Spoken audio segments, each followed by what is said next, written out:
Welcome back. It's 5:44 on this Tuesday morning. Let's check in now with KIMT Storm Team 3 meteorologist Sarah Knox for your every 10-minute weather update. Sarah, we left off with you talking about this severe weather threat. Can you outline this thing for us? What are we seeing?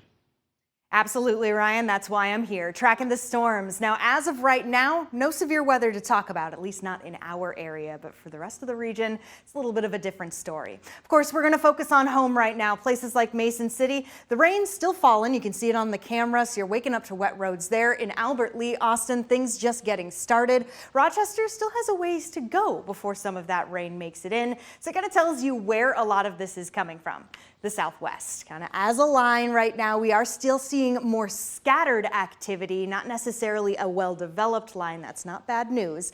We're seeing the scattered activity of lightning, thunder, pockets of heavy to moderate rainfall, but even further on to the west and the south, more activity can be found. I'm going to scroll in here. I mentioned Albert Lea dealing with some of the more moderate rainfall right now. Austin, more of the light sprinkles. Give it a minute or two and things will get a little heavier because not too far south, that's where we're starting to pick up some of these oranges, reds, flashes of lightning, rumbles of thunder. Plainfield still dealing with some of that. Charles City as we speak, dealing with some flashes of lightning, rumbles of thunder. Things to be aware of.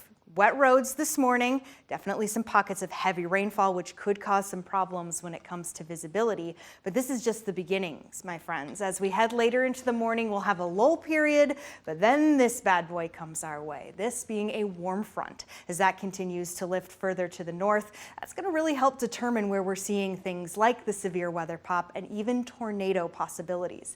Not long ago, this yellow box here was red, indicating a tornado warning there near Omaha. Closer to home, as I mentioned, not much of that severe activity happening yet. It's going to be more of an afternoon, evening event for us. Level 1, 2, and as I zoom out here, a level 3, not too far. Level 3 is where we see the highest chances for severe development. Scattered storms with some of them severe into level 1 and more isolated severity in level 1, level 2 here in the yellow.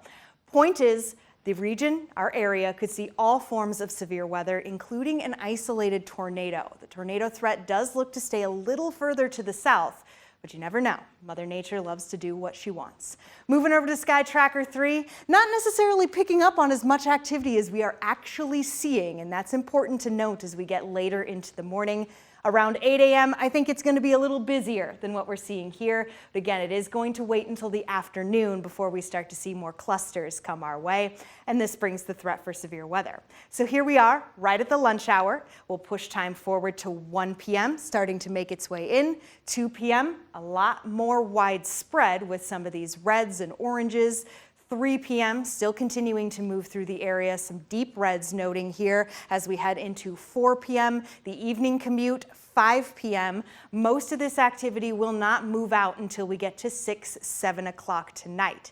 It's not just the severe weather, but it's also the winds, already quite strong across a very warm start to the day as many of us are in the mid to upper 50s.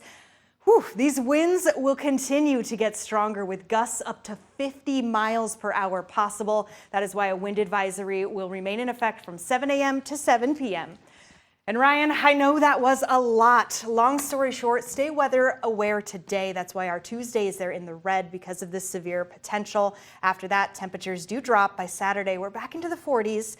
But just wait, the extended forecast has us warming right back up. We'll take things one day at a time here right now. Kind of the best way we can do it. And today is an important day to, of course, take it, to be aware. For sure. Okay, Sarah, thank you.